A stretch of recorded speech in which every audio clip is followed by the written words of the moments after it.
محفل تو اپنی ترتیب کے مطابق چلے گی، لیکن حضرت نے جو آیات تلاوت فرمائی ہیں انہوں نے ان آیات کا انتخاب کیا ہے جو شان رسالت میں ہیں، اور ربیع الاول شریف کا آغاز ہو چکا ہے۔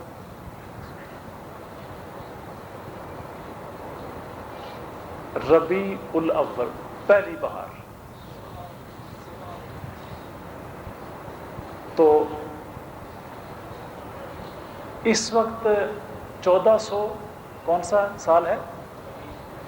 24 ہے۔ اگر پہلے سال جو گزر چکے ہیں اگر ان کو چھوڑ بھی دیں تو 1424ویں بہار ہے، تو پھر بھی پہلی بہار ہے۔ سوچنے کی بات ہے۔ اس کا مطلب یہ ہے کہ جس وقت حضور کا ذکر آئے گا پہلی ہی بہار ہوگی، یعنی اس کا یوں ترجمہ کریں کہ جو پہلے نمبر کی بہار ہے وہ سرکار کا ذکر ہے، ٹھیک ہے نا؟ اس کا یہ معنی پہلی ہی بہار۔ حضرت نے ابھی جو آیات تلاوت فرمائی ہیں اس میں مجھے ایک ضرورت یہ پیش آئی، احساس یہ ہوا کہ یہ آیہ کریمہ آپ کو لفظاً بلفظاً آپ کو سمجھائی جائے، کیونکہ پچھلی دفعہ ہم نے دعائے ابراہیم پر علیہ الصلاۃ والسلام وعلی نبینا الصلاۃ والسلام اور پھر اس کی استجابت، اس پر گفتگو ہوئی تھی۔ آج ہم اس آیہ مبارکہ پر تھوڑی سی گفتگو آپ کو کرتے ہیں اور ایک ایسا پوائنٹ آپ کی خدمت میں پیش کرتے ہیں کہ جب کبھی ڈسکشن ہو تو اس کی ایک زبردست قسم کی اعتقادی جہت ہے۔ سورہ مبارکہ کون سی ہے جناب؟ مائدہ ہے نا؟ سورہ مائدہ شریف، چھٹا پارہ ہے، سورہ مائدہ شریف ہے۔ یہ جو میں نے 2 دفعہ جو آیت پڑھوائی ہے نا، یہ اس کی بات ہم کرنے لگے میرا علامہ مل کے۔ خطاب کن سے ہو رہا ہے؟ یا اہل الکتاب، اے کتاب والو، ٹھیک ہے؟ اے کتاب والو، نام اہل کتاب اور کتاب ہے ہی کوئی نہیں، ٹھیک ہے نا؟ لہذا اہل کتاب وہ ہیں جن کے پاس کتاب ہو۔ جی، ہر تیسرے سال میں ورشن بدلی جانے والی کتاب نہیں ہے، مراد وہ انجیل ہے جو اللہ نے اتاری تھی۔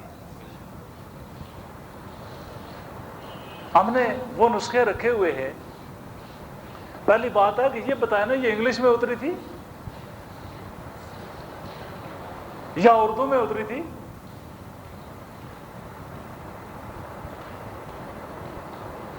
سوچنا چاہیے۔ ہر کونے خدرے پہ کھڑے ہو کے اور جناب بسوں کے اڈوں پہ کھڑے ہو کے اللہ کا کلام ہے، خداوند کا کلام ہے، خداوند کا معجزہ ہے، اردو میں اترا تھا۔ کہاں ہے کتاب؟ کتاب لاؤ گے، کتاب دکھاؤ گے، تب اہل کتاب کہلاؤ گے۔ اور پھر ایک بات، آج کل عیسائی یہودی کا دوست، یہودی عیسائی کا دوست،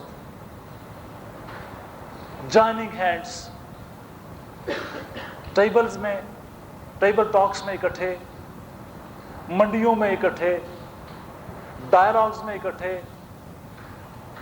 اور یونیورسٹیوں میں، کالجوں میں، اداروں میں اکٹھے، میدان جنگ میں اکٹھے۔ عیسائیوں سے ایک سوال ہے کہ تمہارا یہ عقیدہ ہے کہ حضرت عیسیٰ علیہ الصلاۃ والسلام وعلی نبینا الصلاۃ والسلام، ہم تو الصلاۃ والسلام علیہ کا یا رسول اللہ والصلاۃ والسلام علیہ کا یا عیسیٰ روح اللہ، ٹھیک ہے، ہم تو کہتے ہیں. تم نے بھی شان عیسیٰ بیان کیا ہے، ہم بھی شان عیسیٰ بیان کرتے ہیں. تم وہ کلمہ دکھاؤ جو تم نے حضرت عیسیٰ علیہ السلام کے لیے وضع کیا ہو، ہم اپنا کلمہ دکھانے کے لیے تیار ہیں. عیسیٰ کا کلمہ کس نے رائج کیا؟ سوال ہے. ایسی ورڈنگ دکھاؤ، اس طرح نہیں، کھلے ہو کے بیٹھے. یا پیچھے جائے، اوکے تھوڑے سے پیچھے ہو جائے، لیکن یہ ضروری نہیں کہ انسان آگے ہی بیٹھے، لیکن بیٹھے اس طرح کے. اندازہ ہو کہ آپشنل قسم کی، یہ کیا کہنا چاہیے کہ کیجول قسم کی میٹنگ نہیں ہے. اچھا، تو ہم کہتے ہیں لا الہ الا اللہ آدم و صفی اللہ. ہم کہتے ہیں لا الہ الا اللہ نوح نجی اللہ. ہم کہتے ہیں لا الہ الا اللہ داؤد و خلیفۃ اللہ. ہم کہتے ہیں لا الہ الا اللہ ابراہیم و خلیل اللہ. لا الہ الا اللہ موسیٰ کلیم اللہ. لا الہ الا اللہ عیسیٰ روح اللہ. لا الہ الا اللہ محمد رسول اللہ. تمام انبیاء کے بارے میں اتنی کمپیکٹ سٹیٹمنٹس لا کے دکھاؤ. اسلام کو چیلنج کرنا کو آسان کام ہے؟ ٹھیک، آپ کسی بھی کرسچن کو کھڑا کر کے کہیں تم اپنی بائبل لے کے آؤ، ہم اپنا قرآن لے کے آتے ہیں. شان عیسیٰ تم بائبل سے بیان کرو، شان عیسیٰ ہم قرآن سے بیان کریں. اگر شان عیسیٰ قرآن میں زیادہ نکلی تو تمہیں قسم ہے حضرت عیسیٰ علیہ السلام کی کہ تمہیں ماننا پڑے گا کہ جناب عیسیٰ کی شان اسلام نے بڑھائی ہے، محمد عربی نے بڑھائی ہے اور منوائی ہے اور دکھائی ہے. ایسی سٹیٹمنٹ لے کے دکھاؤ کہ لا الہ الا اللہ عیسیٰ روح اللہ. اللہ کی روح پیدا ہوتی ہے جی. اچھا، روح القدس تو کہتے ہیں نا پیدا ہوتی ہے. سوچنے کی بات ہے.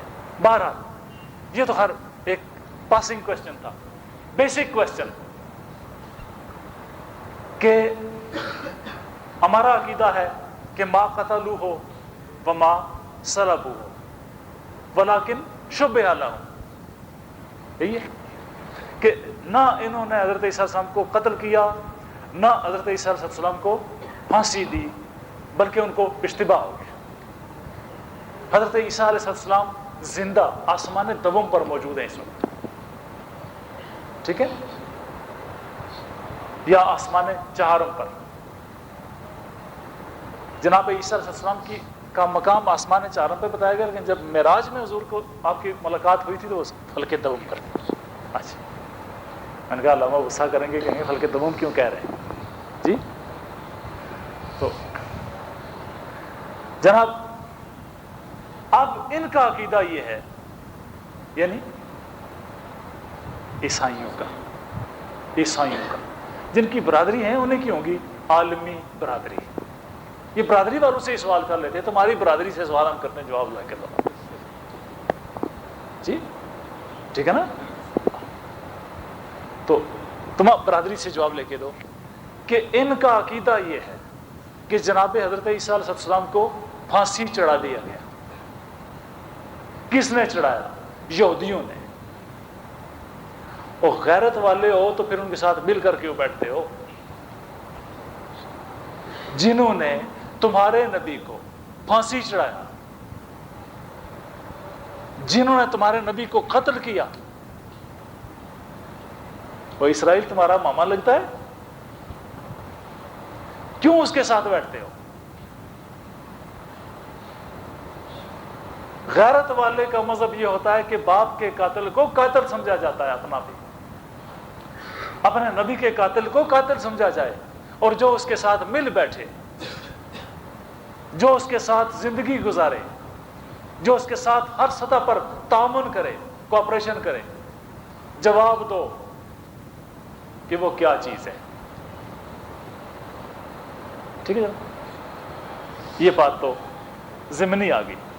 کتاب لاؤ تو اہل کتاب کے لاؤ. آج کل لوگ بعض اوقات، یہ میں عقیدے کی گفتگو اس لیے کرتا ہوں کہ توجہ بڑی چیز ہے، لیکن توجہ مسلمانوں کے لیے ہے، سچے عقیدوں کے لیے ہے، اور عقیدے کا مضبوط کرنا اور اہل اسلام کا اپنے عقائد پہ راسخ ہونا یہ پہلی ضرورت ہے، توجہ بعد کی بات ہے. ٹھیک ہے نا؟ اس لیے ہم اس پر گفتگو کرتے ہیں. اور ان دنوں میں چونکہ ذکر میلاد چل رہا ہے چاروں طرف، حضور کا ذکر پاک ہو رہا ہے، اب ہم اس آیہ کریمہ کا آپ کو ترجمہ سناتے ہیں. یا اہل الکتاب، اے کتاب والو. آگے کیا ہے جناب؟ قد جاءکم رسولنا، تمہارے پاس ہمارے رسول آئے. اس کا مطلب کیا ہے کہ وہ رسول اہل کتاب کے لیے بھی اسی طرح رسول بن کے آئے تھے جیسے مشرکین مکہ کے لیے یا دیگر اقوام کے لیے. یہ کیوں قدم پیچھے ہٹا رہے ہیں؟ قرآن کہتا ہے کہ تمہارے پاس میرے رسول آئے. اسٹیٹمنٹ اللہ کی ہے. اور کرتے کیا ہے؟ ہر جگہ پر قرآن عظیم الشان میں رسول کہنے کے بعد ایک ڈیوٹی بتائی گئی ہے. ٹھیک ہے؟ رسول جب کہا گیا نا وما ارسلناک، اے میرے محبوب ہم نے آپ کو رسول بنا کر بھیجا الا رحمت للعالمین، اسی حال میں کہ آپ رحمت للعالمین. ٹھیک ہے؟ قد جاءکم رسول من انفسکم، رسول آئے ہیں جو تمہیں میں سے ہیں. بعض لوگوں نے سوچا کہ شاید جنات میں سے ہوں گے کوئی یا کوئی اور مخلوق ہے، تو ان کا یہ کوشچن رفع کرنے کے لیے فرمایا رسول ہیں. اور ان کی ایک کوالیفیکیشن یہ ہے کہ من انفسکم عزیز علیہ ما عنتم، تم میں سے ہیں تمہاری مصیبتوں میں دکھ سکھ میں شریک ہے. یہ آسان ترجمہ نا، حریص علیکم. اور یہاں کہ نہیں کہ آپ کے دکھ سکھ میں شریک ہیں، بلکہ تمہارے بارے میں لالچی بھی بڑے ہیں. اللہ کی بارگاہ میں کھڑے ہو کے کہتے ہیں جو کوئی اللہ کی تقسیم ہوتی ہے کہتے ہیں یا اللہ مجھے دے دے میروں کے لیے، جو میرے ہیں ان کے لیے یہ چیز بھی مجھے دے دے. اسی طریقے سے جب جہاں پر لفظ رسول آیا اور جس کمیونٹی کی بات ہوئی، ٹھیک ہے نا، رسول کی بات ہوئی اور جس کمیونٹی سے ایڈریس کیا جا رہا ہے اس کمیونٹی کے حوالے سے بات کی جا رہی ہے. یعنی اس کمیونٹی کے ذہن میں جو شکوک و شبہات نبی کے بارے میں تھے اللہ نے اس کے جواب دیے. ٹھیک ہے؟ یہ بات علامہ یہ قواعد قرآن فہمی میں سے ایک چیز ہے. یعنی قرآن عظیم الشان کے جو قوانین ہیں نا جن کی روشنی میں قرآن کو سمجھنے کے لیے فارمولاز وضع کیے جاتے ہیں یا فارمولائی وضع کیے جاتے ہیں، تو ان قواعد میں سے ایک بیسک قاعدہ یہ ہے کہ جس کمیونٹیز کو ایڈریس کیا گیا اور رسول کی بات کی گئی اس کمیونٹی کے کویسچنز کو ذہن میں رکھ کے رسول کی کوالیفیکیشن بیان کی گئی. لا، قرآنک لا یہ ہے. یہ بات سمجھ آ رہی ہے؟ یعنی جس کمیونٹی کی بات کی گئی، جس کمیونٹی کے ریفرنس سے رسول کی بات کی گئی، اس کمیونٹی کے سوال کا جواب اسی آیت میں دیا گیا. ٹھیک ہے؟ اچھا، دس از لا. اب اس میں کمیونٹی کون سی ہے؟ اہل کتاب، عیسائی بھی یہودی بھی. عیسائی بھی اور یہودی بھی، ان دونوں کو اللہ نے ایڈریس کیا. قد جاءکم رسولنا، کسی اور کا رسول نہیں ہے، ہمارا رسول ہے، آیا ہے تمہاری طرف. کرے گا کیا؟ جی، یبین لکم کثیرا مما تخفون مما کنتم تخفون. یبین لکم، کھول کھول کے رکھ رہا ہے، لکم تمہارے لیے، کثیرا مما تخفون، تم چھپاتے ہو میرا نبی کھول کھول کے دکھاتا ہے. یہودیوں کی عادت تھی آیتیں چھپانا، یہودیوں کی عادت تھی نبیوں کے قصے چھپانا، یہودیوں کی عادت تھی کہ مذہب کی باتیں چھپانا، کچھ راہب بنا رکھے تھے اور کچھ خاص ایک طبقہ پیدا کر لیا تھا، لوگ ان سے جا کر پیسے دے کر کہا کرتے تھے اتنا مذہب مجھے بتا دو۔ جب قرآن عظیم الشان نے فرمایا نا کہ وَلَا تَشْتَرُوا بِآيَاتِي ثَمَنًا قَلِيلًا، مفسرین نے لکھا ہے کہ جس کو جتنا مذہب کی ضرورت ہوتی تھی جا کر ان راہبوں اور پادریوں اور اس طرح کے جو ان کے مذہبی پیشوا تھے ان کے پاس جا کر کہتے یہ لیں اتنے پیسے اور اتنا مذہب بتا دیں۔ اس لیے فرمایا گیا کہ وَلَا تَشْتَرُوا بِآيَاتِي ثَمَنًا قَلِيلًا، یہ جو تم نے دکانیں کھول رکھی ہیں میرا مذہب دکان نہیں ہے۔ اب انہوں نے مذہب کو چھپا رکھا تھا، مذہب کا ایک ٹکڑا ایک کونے میں، دوسرا ٹکڑا دوسرے کونے میں، تیسرا ٹکڑا تیسرے کونے میں، جہاں جہاں یہودیت اور عیسائیت موجود تھی مذہب کے اتنے ٹکڑے بکھرے پڑے۔ یہی وجہ ہے کہ آپ چننا چاہتے ہیں تو آپ چن نہیں پاتے، کیوں کہ 6 دیتے قرآن ہوتے نے اگلے دفتر سارے۔ سمجھ آ رہی بات کہ مذہب ان کا ٹکڑے ٹکڑے پیس پیس ورق ورق بکھرا پڑا تھا گلیوں میں محلوں میں۔ ایک نے آدھا مذہب، ایک مذہب کا ایک ٹکڑا چھپا رکھا تھا، دوسرے نے دوسرا مذہب چھپا رکھا تھا، تیسرے نے تیسرا ٹکڑا چھپا رکھا تھا۔ اللہ حاضر قیاس اگر 4520 قسم کے مذہبی ان کے پیشوا تھے تو مذہب کے 4520 ٹکڑے ہو چکے تھے۔ ٹھیک ہے، اب تم مذہب کو چھپاتے ہو، میرا نبی کھول کھول کے بیان کرتا ہے۔ اب کسی نے اپنے گھر میں کوئی چیز چھپا رکھی ہو، یہاں ایک اور علمی نقطہ، سورہ یوسف کا شان نزول کیا ہے؟ یہودیوں نے ایک کرائٹیرین مقرر کیا، جی چاہتا ہے انسان شان رسالت کو بیان کرتا چلا جائے اور ساری زندگی اسی طرح گزرے۔ یہودیوں نے جو کرائٹیرین پیش کیا، ایک کرائٹیرین ان کا یہ تھا کہ مسجد نبوی میں جا کر بیٹھو اور مسلمان بن کے بیٹھو، اپنے آپ کو ایکسپوز اس طرح کرو کہ میں مسلمان ہوں، اور السلام علیکم کہو۔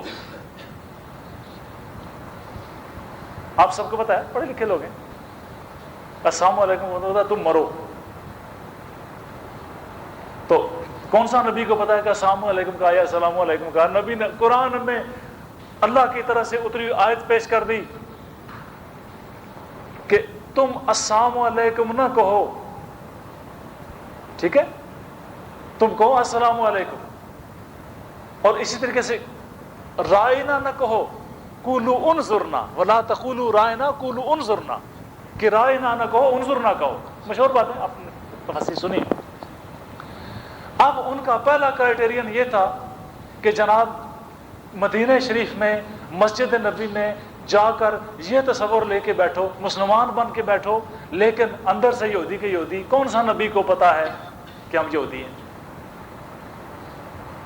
ٹھیک ہے، اپنے آپ کو مسلمانوں کے روپ میں نبی کی محفل میں بٹھاؤ، کون سا نبی کو پتا ہے کہ ہم یہودی ہیں؟ لہذا نتیجہ یہ ہے کہ یہ عقیدہ کہ نبی کو علم غیب نہیں ہے، اس کا شجرہ نسب اور وارثو، ہاں ٹھیک ہے، یہ وراثت تو کم از کم نہ لیتے۔ اس کے بعد ایک کرتوت ان کا اور تھا، یہ سورہ بنی اسرائیل، سورہ بقرہ یہ پڑھیں اور ان کے مقائد، ان کی بے غیرتیاں اور ان کی سازشیں قرآن عظیم الشان نے کھول کھول کے بیان فرمائی۔ ٹھیک ہے، اب ان کا ایک اور کرائٹیرین تھا، اور وہ یہ تھا کہ جناب ایک قصہ ہمارے پاس ایسا ہے جو احسن القصص ہے، سارے قصوں میں سے پیارا قصہ ہے۔ ٹھیک ہے،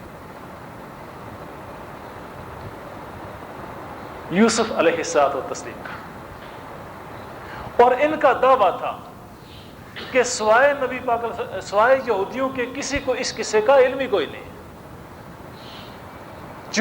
چونکہ عرب کے اندر بت پرست تھے، الہامی کتابوں کا علم تھا ہی نہیں، اور یہودیوں کا جو ریویلڈ نالج تھا وہ ٹکڑے ٹکڑے ٹکڑے ٹکڑے، اس دل کے ٹکڑے ہزار ہوئے، کوئی یہاں گرا کوئی وہاں گرا، چھپائے بیٹھے تھے۔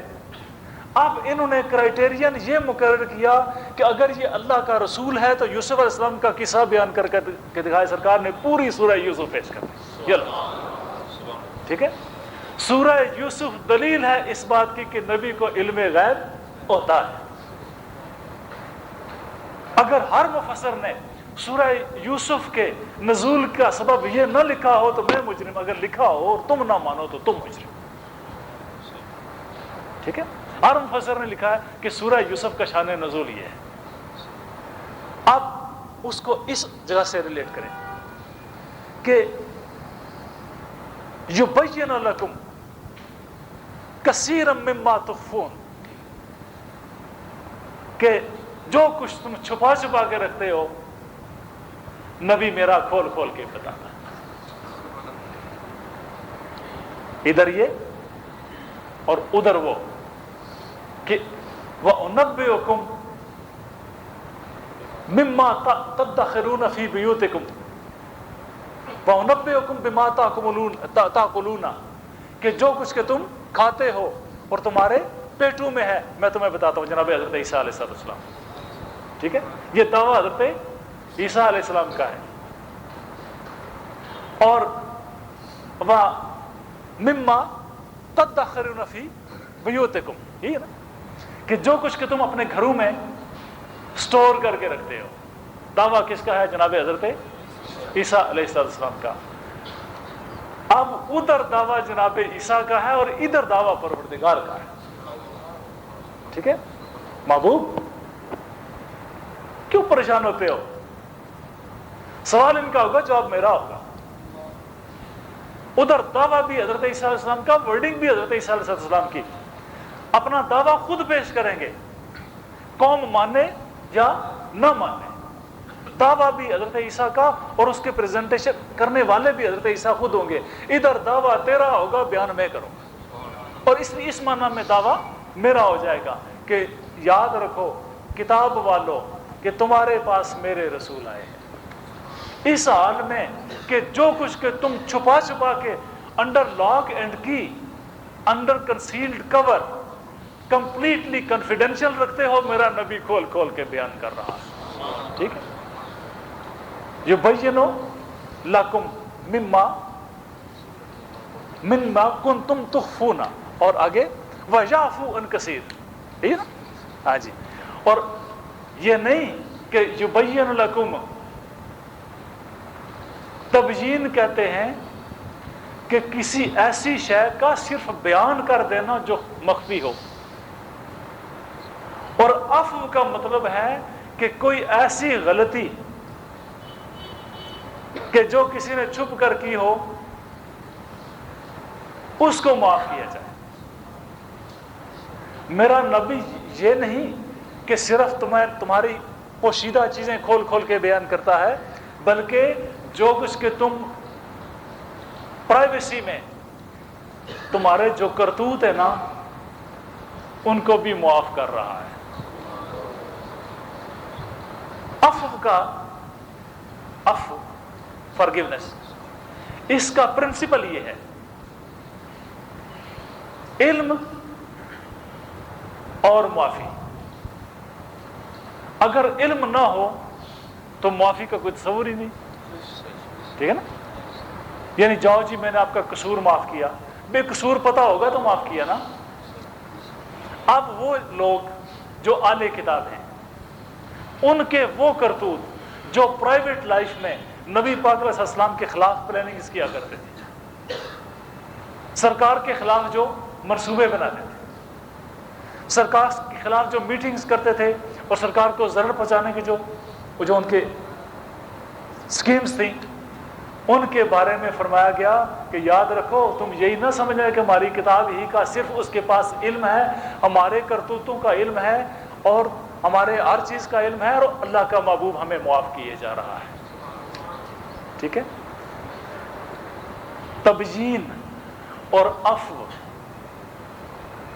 ان مذہبی آرٹیکلز کا اور ان چیزوں کا نالج کہ جو انہوں نے اپنے گھروں میں مکمل طور پہ کانفیڈنشل رکھا ہوا تھا، یہ اعزاز نبوت محمدیہ ہے کہ اس کو کھول کھول کر بیان کیا جائے. ٹھیک ہے، امتیاز نبوت محمدیہ ہے.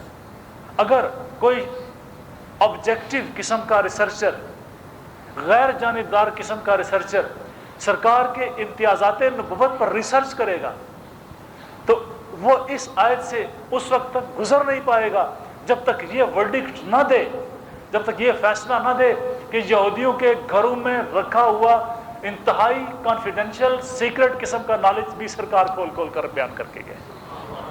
ایک نمبر 2، وہ پرائیویٹ پلاننگز اور وہ پرائیویٹ جو کیا کہنا چاہیے کہ پروجیکٹس جو بناتے تھے سرکار کی ایذا رسانی کے اور اسلام کے خلاف جو پلاننگز کرتے تھے ان کو سرکار جانتے بھی تھے اور معاف بھی کرتے تھے. کوئی آبجیکٹو محقق یہ فیصلہ دیے بغیر اس آیت سے کم از کم گزر نہیں سکتا. سورہ مائدہ اس کو کہے گی رک جاؤ،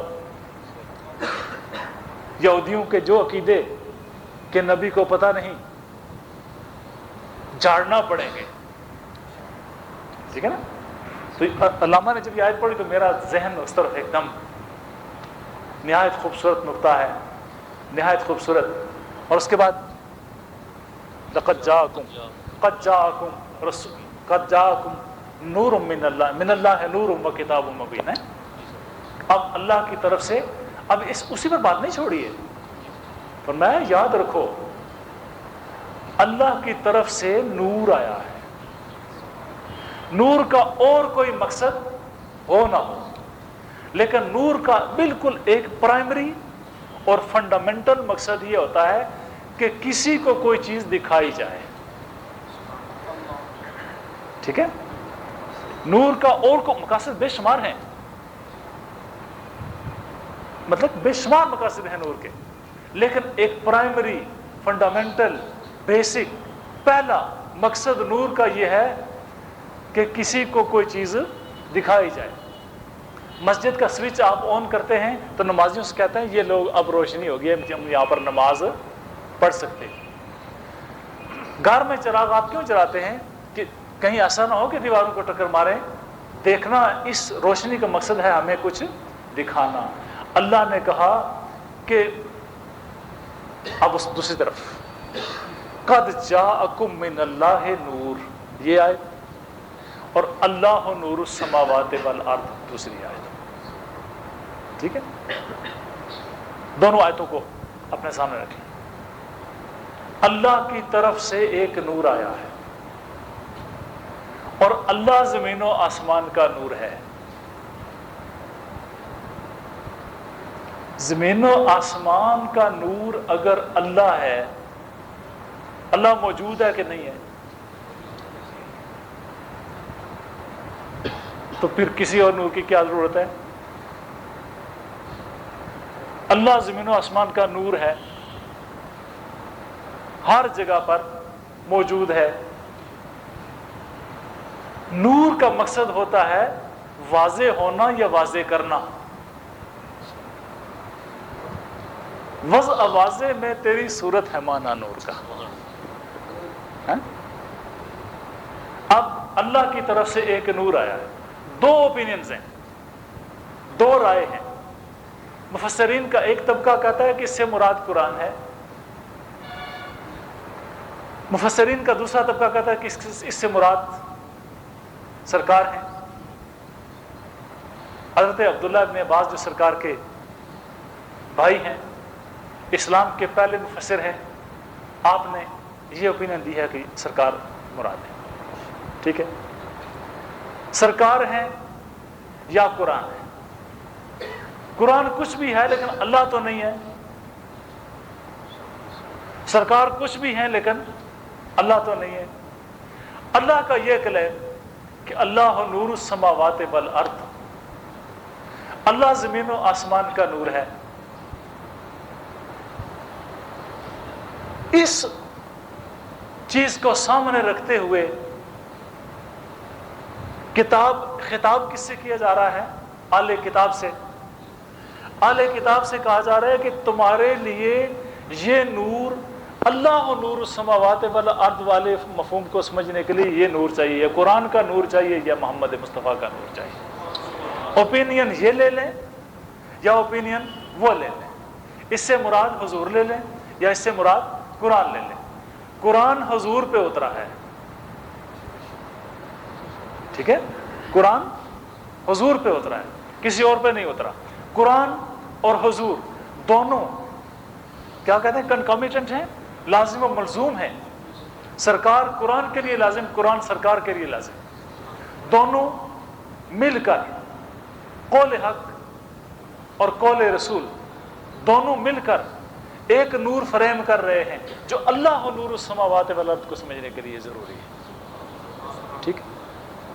اب یہاں پر جو میں بیسک پوائنٹ بیان کر رہا تھا وہ یہ ہے کہ نور کا مقصد نور کے زون میں جہاں تک کہ اس نور کی بیٹ ہے،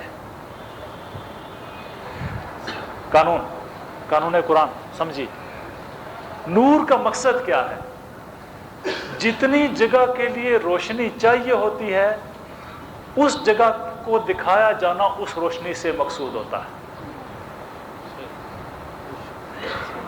جی آپ یہ قانون ہے نا، اب آپ کو 500 مہمانوں کو دعوت دینی ہے اور آپ نے دعوت دینی ہے اپنے گھر کی حویلی میں، تو آپ کیا سارے محلے میں چراغاں کریں گے یا حویلی میں چراغاں کریں گے؟ حویلی میں چراغاں کریں گے، یا جن رستوں سے آپ کے مہمان آئیں گے وہاں چراغاں کریں گے؟ یہ نا، جہاں جہاں سے آپ کے مہمان آئیں گے یعنی ان کو رستہ دیکھنے کی ضرورت پیش آئے گی، جہاں وہ بیٹھیں گے اور کھانا کھائیں گے یعنی بیٹھنے کے لیے روشنی کی ضرورت پیش آئے گی، اور کھانا کھانے کے لیے یا نماز پڑھنے کے لیے اور کام جو ہے ضروری۔ جس ایریے میں آپ کے ان مہمانوں کی ضرورت ہے اس ایریے میں روشنی کی ضرورت ہے۔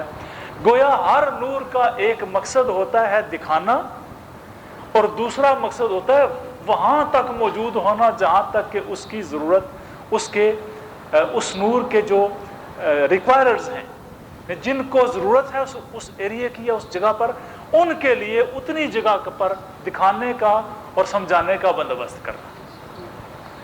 اب اللہ نور السماوات والارض، اگر حضرت عبداللہ ابن عباس کی اوپینین کو اور 99% مفسرین کی اوپینین کو لیا جائے کہ اللہ کی طرف سے ایک نور آیا ہے،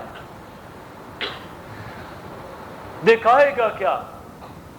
نور السماوات والارض دکھائے گا، جی تو ماننا پڑے گا کہ محمد مصطفیٰ علیہ الصلوۃ والسلام وہ نور ہیں جو سماوات میں بھی ہیں اور ارض میں بھی ہیں، کیونکہ نور السماوات والارض دکھانا اس نور کا پرائمری مقصد ہے۔ کیوں جناب؟ جی میں پوری دنیا کے مفسرین کو چیلنج کرتا ہوں کہ اس دلیل کا توڑ لے کے آئیں۔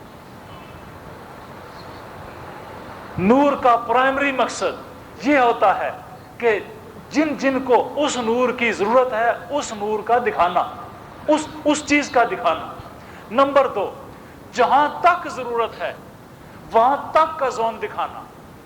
اب دکھانا کیا ہے؟ اللہ، سمجھانا کیا ہے؟ اللہ، معرفت، ٹھیک ہے۔ اللہ کیا ہے؟ اللہ نور السماوات والارض، زمین و آسمان کا نور ہے۔ اس نور کے ہوتے ہوئے کسی اور سبسیڈیری نور کی ضرورت ہی نہیں تھی۔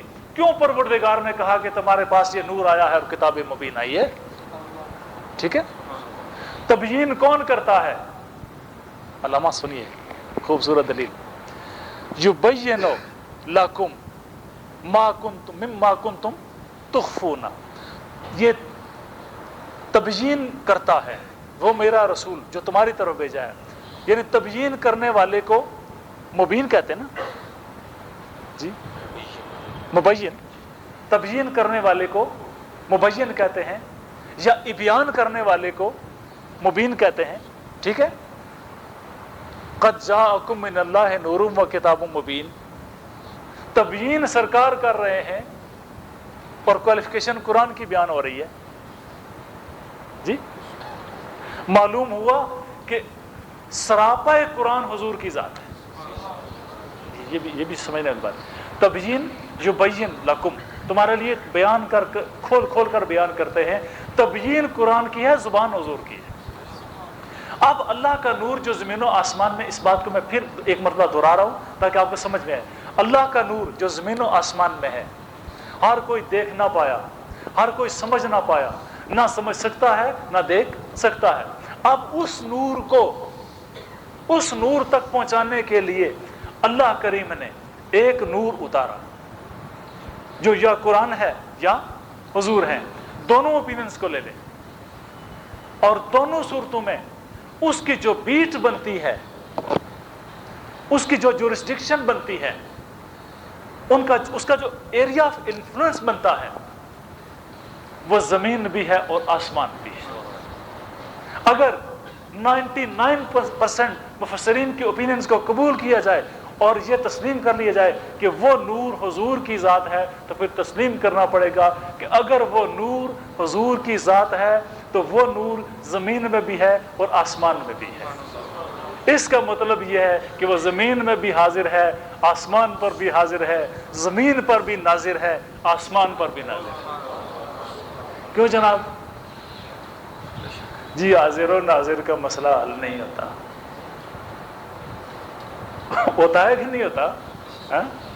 اب کسی جس کو شبہ ہونا کہ نہیں ہوتا، اس کے سامنے یہ اوپینین رکھ دینا اور پھر اس سے پوچھیں کہ جناب اب بولے. تو یہ جو میں نے آیت کریمہ پیش کی ہے، اس آیت کریمہ سے مسئلہ علم غیب رسول بھی حل ہے. دعویٰ اللہ کا ہے، علم غیب رسول کو چیلنج کرنے والوں کو جاننا چاہیے کہ وہ اللہ کی سٹیٹمنٹ کو براہ راست چیلنج کر رہے ہیں. دعویٰ اللہ کا ہے، جو تم چھپاتے ہو وہ حضور بتاتے ہیں، اور جو کچھ کے تم کرتوت کرتے ہو اللہ کا نبی انہیں جاننے کے باوجود معاف کرتا ہے. اللہ کا نبی نور ہے، اور نور السماوات والارض دکھا سکتا ہے، بتا سکتا ہے، سمجھا سکتا ہے، ملاقات کرا سکتا ہے. ٹھیک ہے، میرا خیال آپ انیب بھائی سے تھوڑا سا فائدہ اٹھا لیتے. چلیں نہیں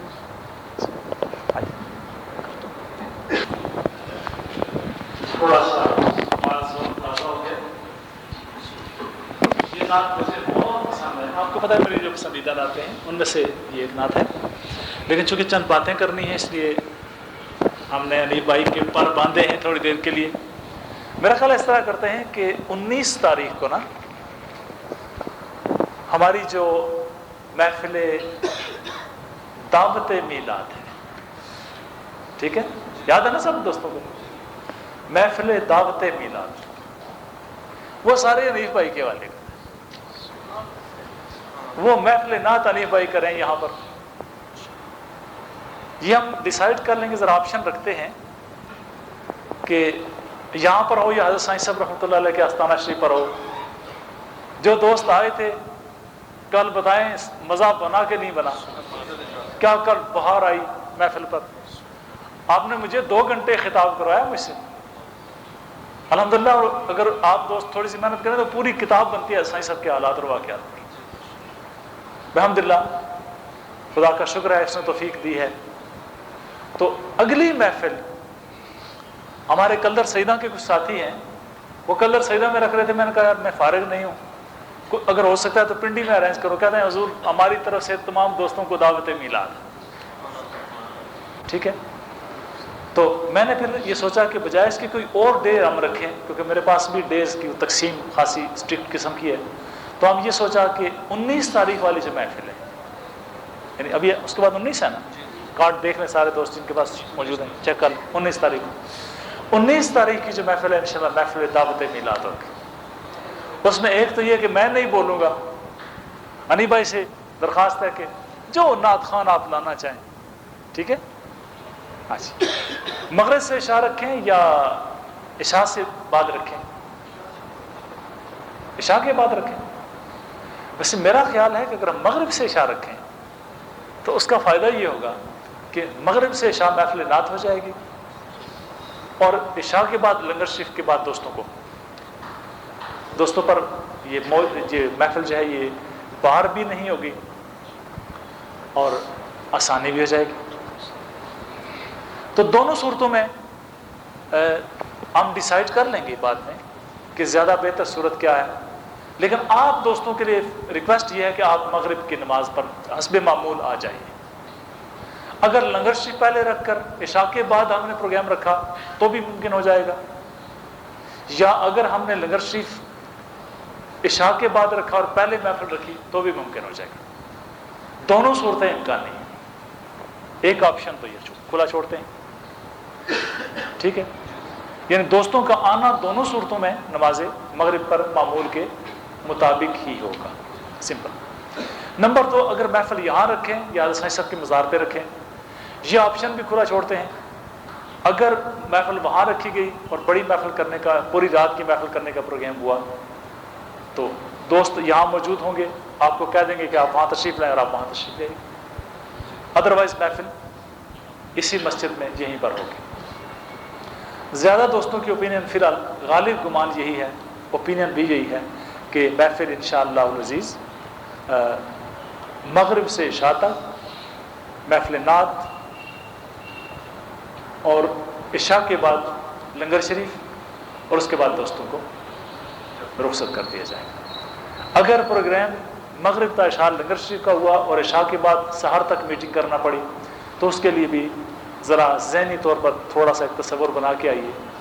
اگر رات کو بیٹھنا پڑے تو انشاءاللہ میں کوشش کروں گا کہ اس رات میں آپ کے لیے کوئی روحانی ضیافت ایسی میں پیش کر سکوں. کھانا تو الحمدللہ دوست تیار کرتے ہی ہیں, اس کے علاوہ کوئی آپ کو ایسی چیز کرا دی جائے جو میلاد کا ایک تحفہ بہترین قسم کی چیز ہو. نمبر 1, یہ تو دعوت میلاد کے والے سے ہوگی. اس دعوت میں اگر کوئی دوست اپنا شیئر حصہ ڈالنا چاہیں تو پابندی کوئی نہیں ہے, یہ بھی یاد رکھیں. میلاد میں بعض اوقات آپ لوگ اس طرح کرتے ہیں کہ اللہ تعالیٰ معاف فرمائے, باغ دے بلبل بولے کسیاں دے وچ پانی, رل مل کسیاں شور مچایا رڑ گئی ریت نمانی. اے حضور کا میلاد ہے. اب آپ بھی بتائیے حضور کا میلاد ہے.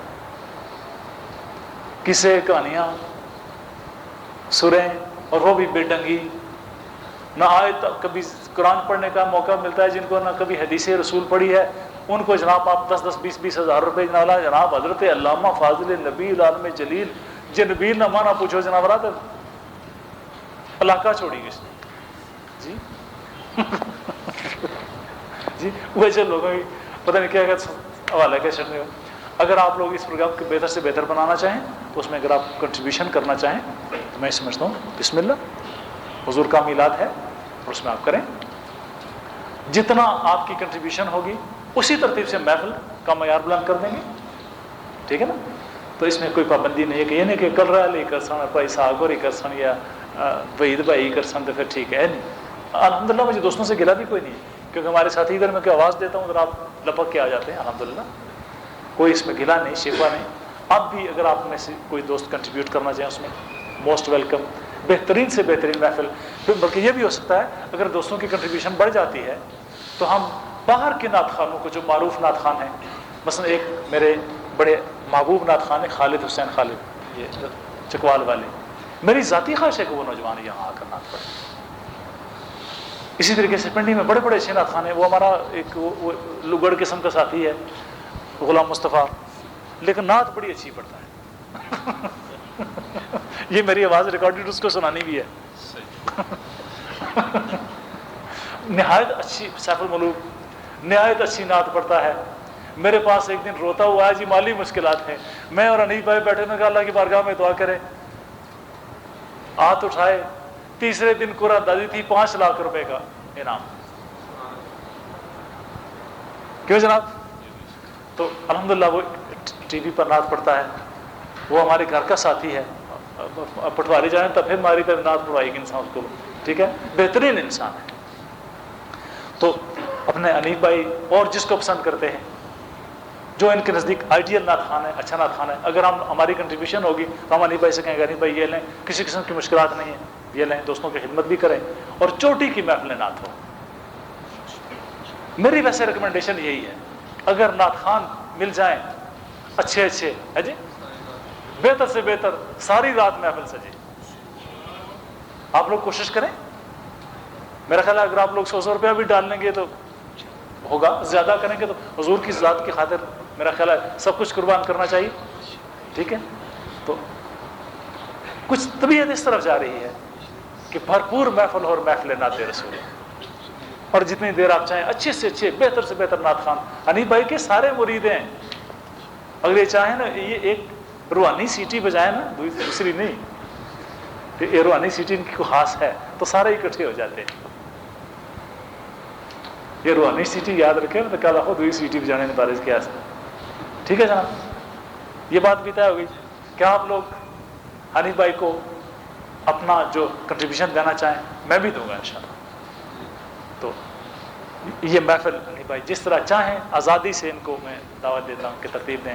اس میں علامہ بھی موجود ہیں، علامہ کا بھی مشورہ لیں. قرآن تو یہ سنائیں گے نا، تو اشتہار نکال دیکھ لیں گے. اگر اشتہار نکالنا ضروری ہوا، اگر بڑی محفل نعت کرنا ہو تو بھیج دیں، اشتہار نکالنے کوئی حرج نہیں ہے. تو ہر صورت میں یعنی اب یہ ڈیپینڈ کرتا ہے آپ پر کہ آپ انیف بھائی سے کتنا کوآپریشن کرتے ہیں. تب مزہ ہے کہ بہترین محفل صحیح صاحب کے دربار شریف پر کر لیں گے اگر مخلوق زیادہ ہو گئی تو. اس صورت میں میرا خیال ہے وہیں پر سب سے بہتر ہوگا. ساؤنڈ سسٹم ہمارے پاس موجود ہیں، دوست ساؤنڈ سسٹم ہمارے ادھر والے بھی موجود ہیں. ساؤنڈ سسٹم کا ارینجمنٹ ہو سکتا ہے، لائٹوں کا ارینجمنٹ کرنا، باقی ضرورت ہی کوئی نہیں. دریا شریف اس کی گراتوں کی ضرورت نہیں، کوئی رات ہوگی سب کچھ انشاءاللہ مینیج کر لیا جائے گا. اب یہ کوآپریشن پر ڈیپینڈ کرتا ہے کہ آپ اس میں کیا کیا کنٹریبیوٹ کرتے ہیں. میں آپ کو ریکمینڈ کرتا ہوں کہ اس محفل کو بہترین محفل، نبی پاک صلی اللہ علیہ وسلم کی محفل جتنی آپ بہتر انداز میں ارینج کریں گے اللہ پاک کرم فرمائیں گے. کیونکہ ہم نے دیکھا ہے کہ آپ یقین کریں، ایک دفعہ میں اپنے گھر کے صحن میں کھڑا تھا یہاں میری رسم میں، اور بارش شروع تھی.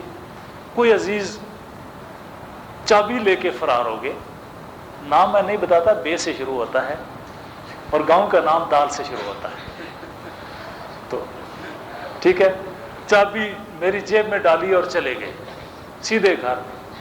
ٹھیک ہے، یہاں سے کوئی تقریباً 30 میل کے فاصلے پر. تو بارش شروع تھی اور میں بارش میں کھڑا تھا. یہ لیلۃ المیلاد تھی.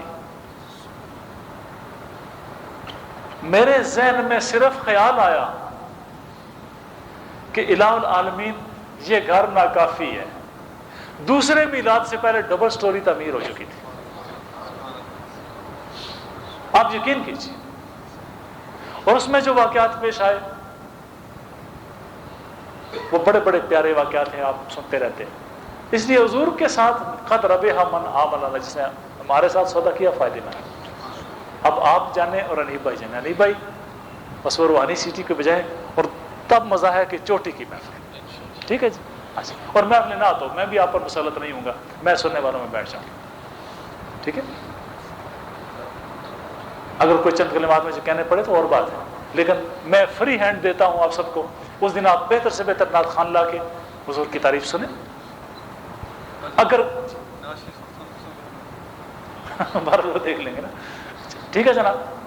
11 تاریخ کو لیول 2 ریکی کا پھر مجھے گلا نہ کیجیے گا، اعلان عام نہیں ہوا ہے، سمجھ میں نہیں ہے.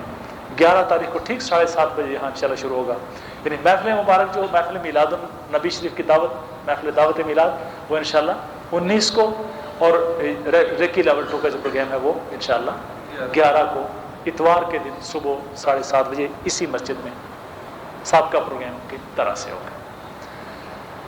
کتابیں میں نے 40 وعدہ کیا تھا، لیکن جب دوبارہ پتہ کی تو صرف ان کے پاس تو ایک بھی نہیں تھی. سارا لاہور شہر پھرا، پتہ کرایا تو 20 کتابیں نکلی. عابد بھائی سے میں نے کہا ہے کہ پہلے 20 نمبر پہ آنے والے دوستوں کو وہ 20 کتابیں دے دیں، روحانی شفا خانے والی. دیکھیں اس میں میرٹ بدلنا نہیں ہے پلیز. یہ جو پہلے 20 نام ہیں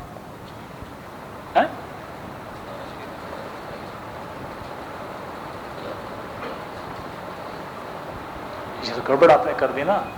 جن کے نام لکھے ہوئے تھے ان میں سے لیے پیمنٹ جنہوں نے کی تھی وہ 30 آدمی تھے نا. کتابیں 20 ہیں، فرسٹ 20 کو دینے.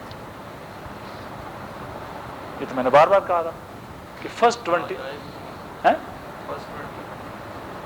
پہلے 30 کچھ آئے اگر نہیں ہیں تو ان کی کتابیں رکھ لیں، ٹھیک ہے نا. فرسٹ 20 جو میرے پاس 30 افراد کی پیمنٹ پہنچ چکی ہے، فرسٹ 20 کی جو ہے نا آپ 20 کتابیں جو آئی ہیں ہمارے پاس وہ رکھ لیں، جو نہیں آئے تب بھی ان تک پہنچانا ہمارا فرض ہے، ٹھیک ہے. باقی جو دوست 10 بچتے ہیں وہ فیض کے چشمے کتاب 38 ہمیں ملی ہیں ٹوٹل پورے لاہور میں سے پک کر. 38 ان کتابوں میں سے جن 10 دوستوں کو پہلی کتاب نہیں ملی اور دوسری ان کے پاس موجود نہیں ہے وہ دوسری لے لے پہلے، اور پہلی ہم انشاءاللہ مہیا کر کے آپ کو دے دیں گے. جہاں جہاں سے کہیں ملی تو ساتھ ساتھ مہیا کر کے آپ کو دے دیں گے انشاءاللہ. یہ ہمارا آپ سے وعدہ. کتابوں کا مسئلہ کلیئر.